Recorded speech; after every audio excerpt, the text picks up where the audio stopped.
Wow, wonderful viewers out there. It's time for Sportsville. My name is George Aluo. We're set to roll tape, and it's going to be a very fantastic session today as we do week in, week out on the show. And interestingly, we'll have a big fish in-house, a friend of the house, somebody that has always answered us when we call. I'm going to introduce him, and my colleague Tony Ubani is equally here. Oluchi Tobes Tobechuku, baby of the house, is part of the football celebration going on in Asaba. So it's going to be a loaded package. We'll take a look at the Super Eagles and the road to Egypt 2019. We have already qualified even before the game against Seychelles on Friday. And then the under-23 national team, coached by Imama Amakakwabe, will be on parade tomorrow against Libya. Would they be able to upturn the 2-0 defeat? All that on the show for you today. But we'll start with top news. When we come back, then I'll rotate proper. Don't go away. It is Sportsville.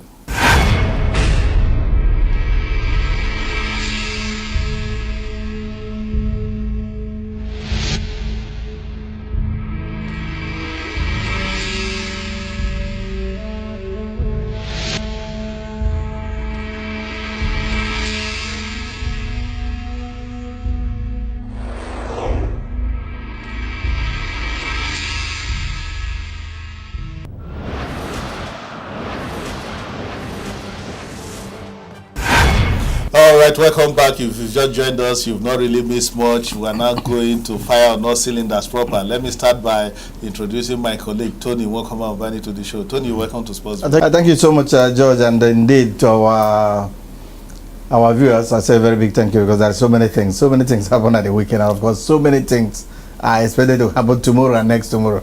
You see, there's a festival of sorts, of sports, of football in Nigeria and in Asaba, of all places, where you love so much. Asaba Maka. You can say that again. Asaba Maka in Igbo means that Asaba is so sweet, and Tony can confirm that. On that note, let me welcome the big fish we'll have in house, somebody that has always answered us when we call him. Talk about ex-international Waidi Akanni. Waidi, welcome to Sportsville. It's my pleasure to be here. You know, whenever you call me, I'm always available, and of course, everybody enjoys your show, so that makes it the perfect place to be this morning. Thank you very much, Waidi. It's a pleasure to have you in the studio.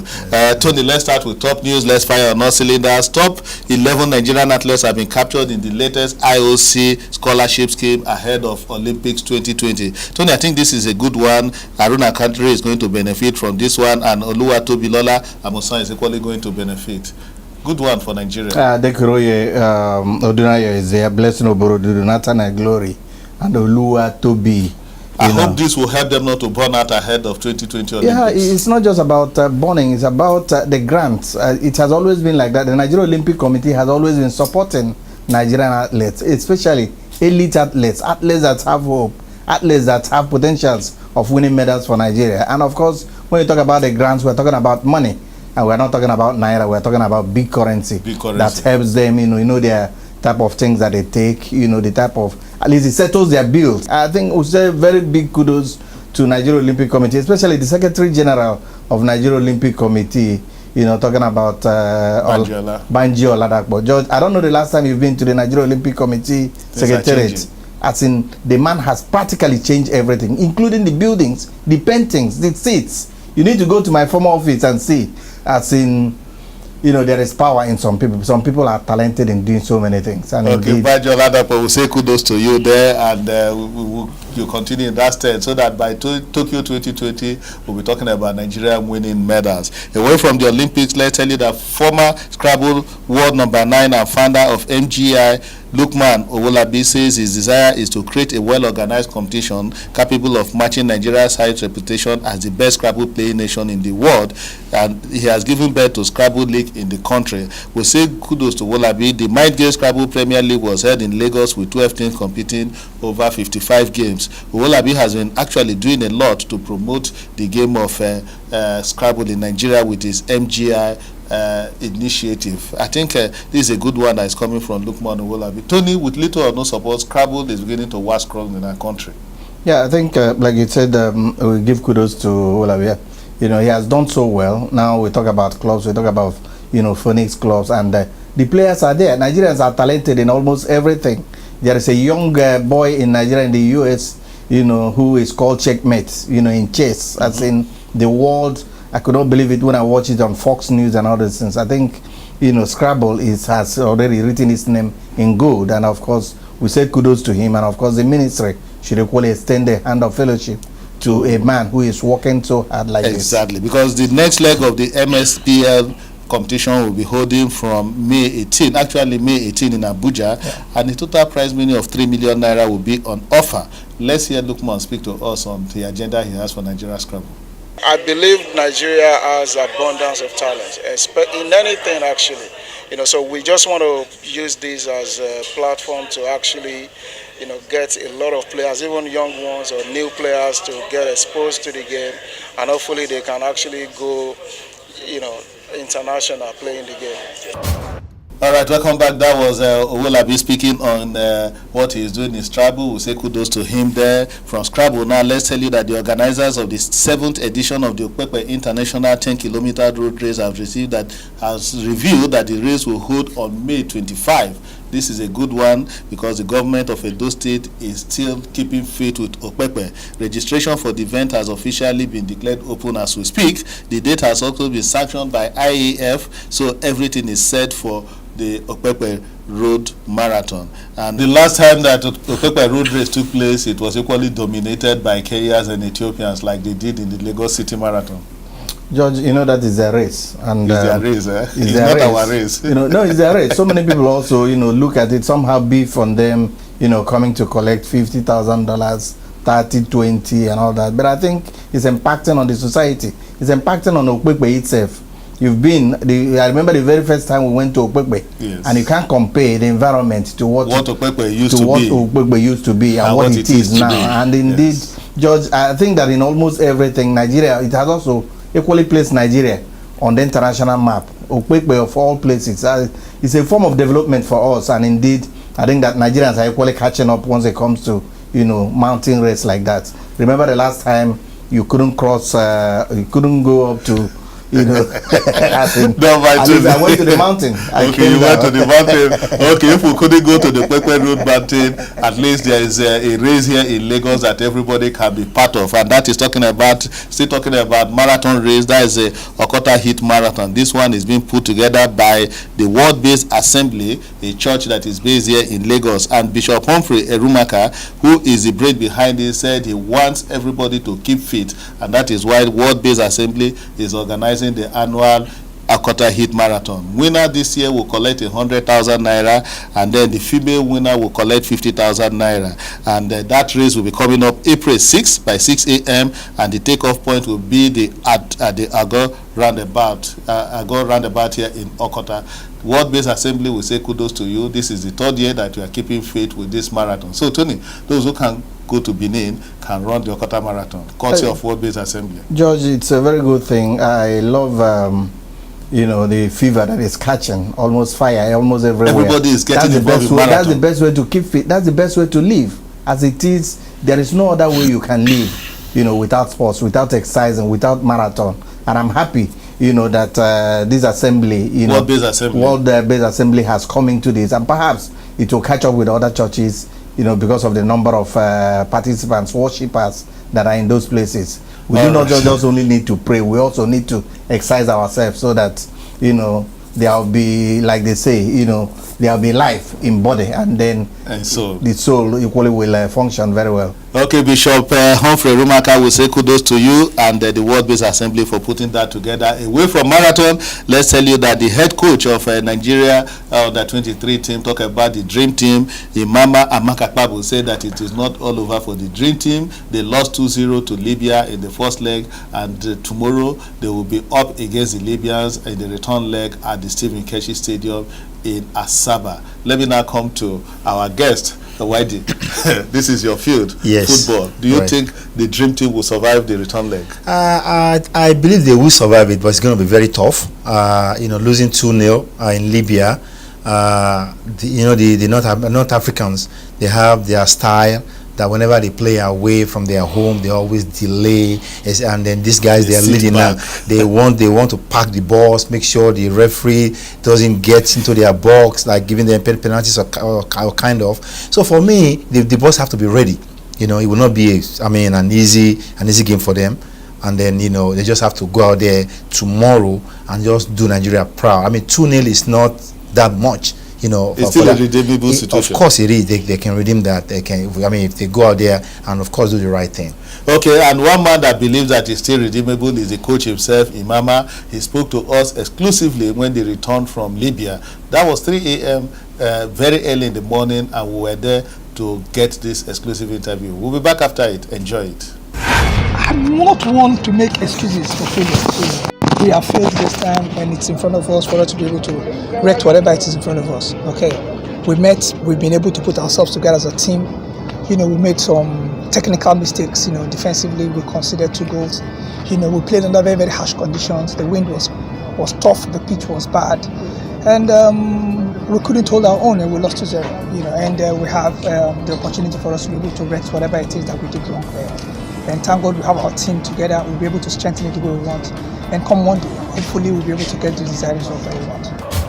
All right, welcome back. That was Imama speaking to us there. He said they are still very confident that they will make it tomorrow. And interestingly, Gernot Rohr has loaned him, quote and unquote, some players who may be seeing the likes of Osimhen joining that squad ahead of tomorrow's game. Waidi? Well, for me, when you're selecting both under 20 and under 23 and the national team, you must look for your strong points. The players that will matter most for those teams, and more especially they're playing about the same time. So Osimhen going back to under 23, I think is a good one. If the coach sees that he will need him to play, that's what they requested for him, and then they've given it to him. So tomorrow's game will be very, very tactical. They have to be ready. Again, like I said earlier, the Libyans will not just come and sleep. They will want to come and frustrate their efforts, and then they must create chances and then take the chances. Early goals will mean a lot for the dream team. Score the first goal 15 minutes, the next one 20 minutes. I can also make reference to this kind of games. Remember the last time, sometimes ago, we played for the national team under 20 against Cameroon. We lost 3-0 in Yaoundé, and then they came to Lagos. So the point is, the coach must make sure that every 15 minutes they must score a goal, and that's the only way you can go past the Libyans tomorrow. Okay, we hope that we'll go past the Libyans and away from the dream team. Let's now come to the Super Eagles. We'll solve them on Friday. In fact, it is a football festival out there in Asaba.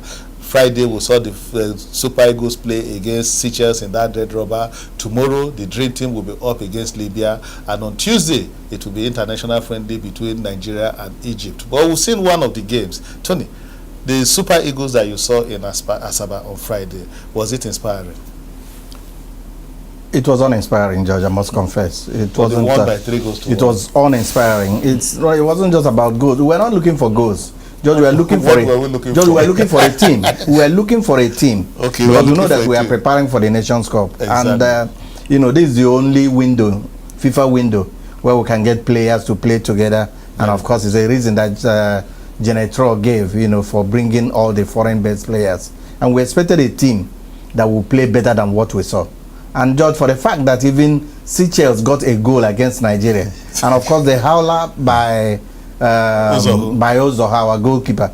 I think these are the mind-boggling things that so many people are beginning to wonder, George. We are talking about the Nations Cup. As it were, from what we have seen, I do not think, even though we have time, that Nigeria will be ready, for the big show, for when the big boys come to play. And of course, by scared. Yeah, by Tuesday, from what they played, George, I was scared. As in, there were a lot of chances that were missed, and it has always been our problem. It has been the bane of the national team. We do not convert chances, and you know that when the big players come to play, George, such half chances are always taken into advantage. And when we begin to fluff chances like this, and then our play was not inspiring, there was nothing absolutely for anybody to see. When you're playing against Seychelles, a Seychelles that we said that any club side in Nigeria could have as well. Yes, any team could as well have played. George, I'm telling you, perhaps, George, before I leave, I think... no, you are not leaving. You told me off camera that we'll have a paya coach. No, that's what I'm saying. That's what I'm saying, that... because you are not satisfied with what Rohr did. No, from what the man is saying, for me, I'm saying that he's already making up excuses. Ahead of the Nations Cup. Nations Cup. When we went to the World Cup, he gave excuses that he was going with the youngest team.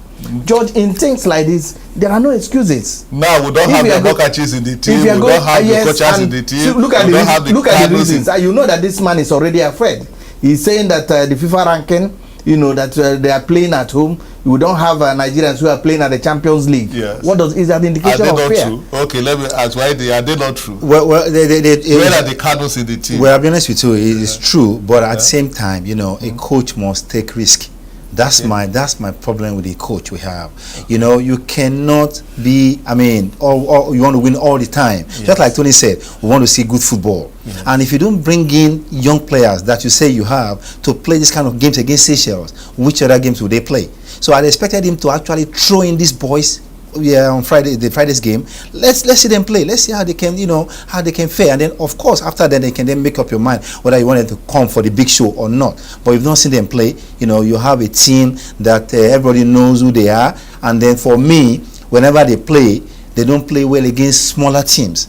You know, you will be surprised that we saw the gangling Onachi from Denmark. Yes. In the second half. Right. Did he impress you? Of course he did. That's what I said earlier. You know, you don't bring these young ones around or the inexperienced ones and don't give them playing time. Let's see them. You're playing against Seychelles. I mean, for God's sake, you're not playing against Cameroon. So let these guys play. Let's see them play. Maybe that would have made a lot of difference, you know, in the first half. Okay, Tony, you want to come in? Yeah, George, I'm worried about the goalkeeping position. Honestly, I'm worried, and I'm happy that Waidi is here, an ex-international. As in, that is the main position that we need. I do not know why Rohr is so much, you know, has so much confidence on Ozoho. Ozoho to me is rusty. You know what he's going through in his Cyprus club. As in, Ozoho, Tony, excuse me, but why Cyprus? I mean, this is a guy that was in Spain. Yes. And all of a sudden he's gone to Cyprus. So he says he wants to be getting playing. I don't think if it was that good, Cyprus would be the best option for him. I mean, everybody knows that for a fact. So there's a problem. Like Tony said, even the one at home moving from Enyimba to Katsina United, is that not a problem? Well, I'll be honest with you also. You know, I think we have problems all over. So we just have to find a way how to solve them. And the one in South Africa is not even inspiring. Talk about it's been around for a while also. So I think the coach needs to do more research. We have goalkeepers. What I see in Rohr believes in already made materials. He doesn't want to take chances, like you said. You must take risk. You know, you must, George. You must take risk. Ezenwa should sometimes, you know, games like this, bring him on. Yeah, but when he was even in Enyimba, he wasn't first choice. Theophilus Afolokai was first choice. That's what I'm not saying. But then you cannot be bringing Ezenwa. If Ezenwa is not good, drop him and bring another person that can as well, you know, throw up to the game. Wow. You're very right, gentlemen. The environment too didn't count. When Eagles play at home, because of the kind of pitch they play on, I don't think and Rohr has always complained about this. Well, you give me a plus for that. He will come out openly and say it. You know, I mean, everybody saw what was going on at Asaba Stadium. You know, it's not the best of the field that we have in Nigeria. I mean, what happens to Enyimba Stadium? Everybody's commending that stadium as we speak. You know, so I think we need to look for proper, field for our team to play well. That's also. But the capacity of Enyimba Stadium is a minus. Good pitch, but what of the capacity? Can we take grade A games to that stadium? Well, it will just have to allow FIFA or CAF to come and do the inspection. And if that stadium passes for all those games, why not for Super Eagles game? How can we get it? How can we get it right? Is it from the ministry? No, ask George. How can we get it right? This is a state-owned stadium also, so probably the government. So even the federal government has no functional stadium. That is what for now, as Abuja Stadium is a no-go area. Because the federal government pays lip service to sports, and it is a fact that we all know, and we're even afraid, in this second term, how it's going to be for sports. It's not just about winning trophies, George.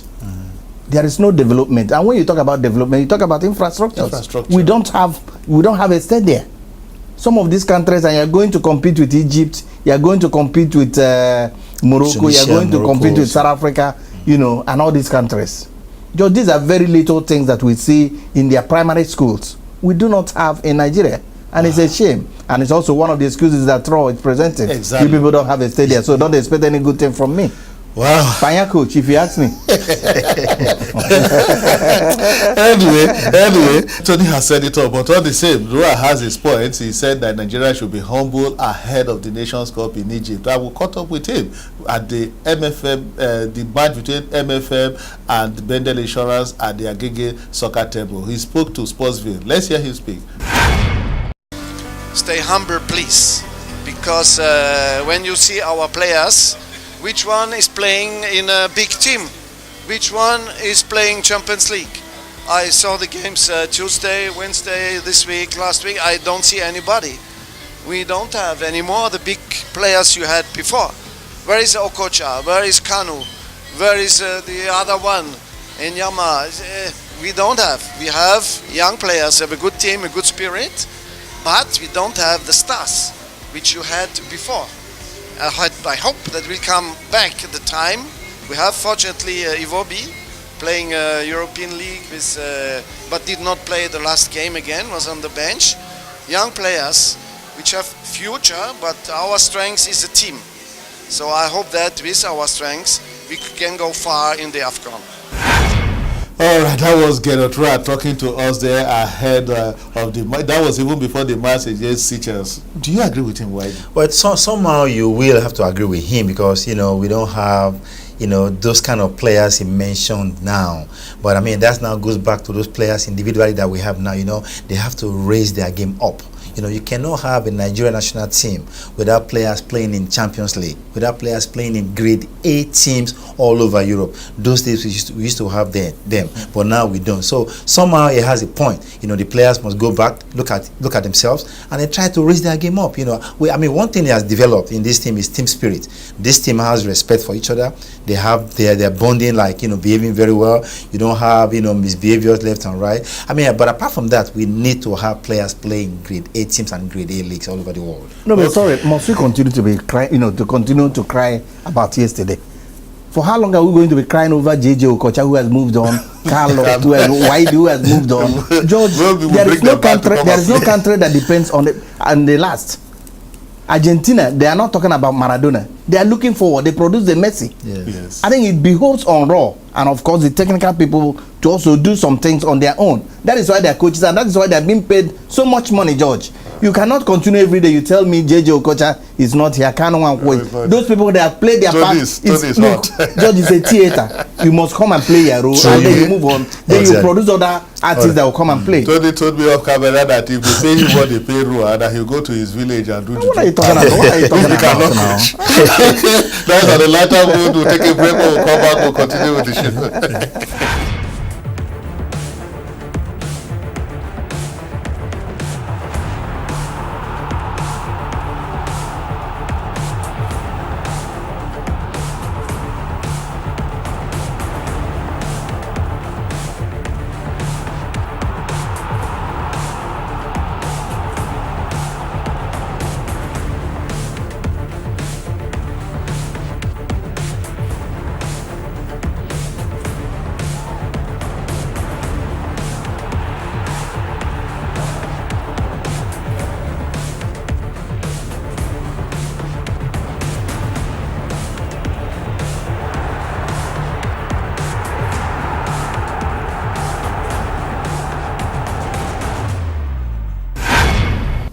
Alright, welcome back. We are coasting home now. Let's quickly give you upcoming events before we leave the studio. Let's tell you that March 25, the Tokyo 2020 Olympic qualifier between Nigeria and Libya will be taking place there just tomorrow at the Samson Siasia Stadium. We wish our dream team the best of luck. Then the next day, international friendly Nigeria against Egypt at the same venue. Then March 30, Oyo Fortnite chess competition will be coming up in Ibadan, Oyo State. March 30, the 2019 Azab Zadok National Scrabble Championship playoff will be taking place in Lagos. And then March 31, we'll talk about Formula 1 Grand Prix that will be in Bahrain. And March 28 to 31, the Queen's Football Consort Pre-Season Tourney will be taking place in Akure, Ondo State. That is Akeredolu State, the Sunshine State. I hope you follow all those upcoming events. And still talking about something that is coming up, the Abode Thank You game will be coming up at the Teslim Balogun Stadium. No, not really Teslim Balogun, but the new Onikon Waterfront. I hope it will be ready. Our man, Waidi is the one putting all that together, and he's Waidi. Before you go, what is on board now? Well, you know, just to be in a simple format, yeah, we have come so far, you know, following the trends of what we've been doing in the past. You know, after the press conference, we made visits to Liberia, to Senegal, to Ghana, even to all the players that will be coming to Nigeria, and then we'll hope that only concern will be ready for the game. I visited the place last week. Almost, you know, the work is going on well. Really? You know, the game for Ambode is very important. You know, this is a man that has done so much for sports infrastructure in Lagos, and we just feel it is important for us, you know, to have a send-forth game for him, and then bringing foreign international players to Lagos. It's a way for him to leave office. And even the president of Liberia has agreed to come. It's 100% that George Weah will be here to play for Ambode. Drogba is coming. Didi Drogba is almost done. Michael Essien, you know, Elijah Diop. I mean, on that day, we promise we will have minimum at least 7 former African football winners that will be on that pitch. Will Ambode play? Well, we're talking to the governor. We're trying to, you know, once he can.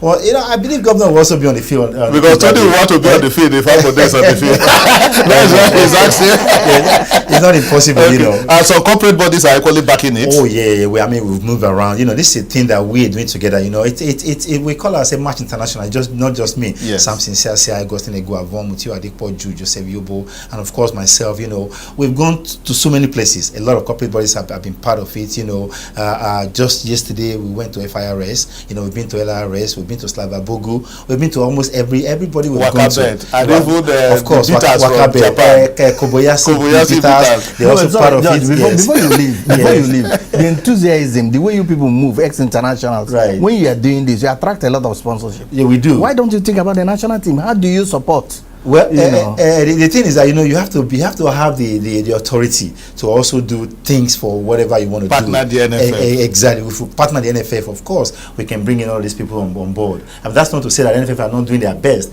but of course, because of who we are, you know, they listen to you, they want to hear from you, and then, you know, the next thing is that, okay, we'll follow I this. hope our man Pini Kamaju is listening to Waidi Akanni, because he is somebody that can always push things. But that's the show. My producer is telling me that it's time to go. Tony? You know this Raw. You know, the man is always roaring. Yeah. George, in 2013, remember Stephen Keshi? Yes. In South Africa, we were there. Yes. Right. 6 MPFL players, 6 home-based players. Yes. The governors of this world. And even Sunday Bar was the man that scored the winning goal. And of course, won the Nations Cup. Yes. So he should stop complaining. He should do his work. If he thinks it's not good, he should step aside. Let other people take the job. Okay. I don't think the man will step aside now because he qualified for Nations Cup. Let's just have him then take risk. Complain less. Let's have him go and take risk. And then, you know, look around Nigeria and bring us good players that can represent Nigeria. Okay, that's the show. I hope you have enjoyed Sportsville today. I say big thank you to Waidi Akanni for always coming. And Tony Ubani, thank you for being part of the show today. We'll see you next week. Bye-bye and God bless.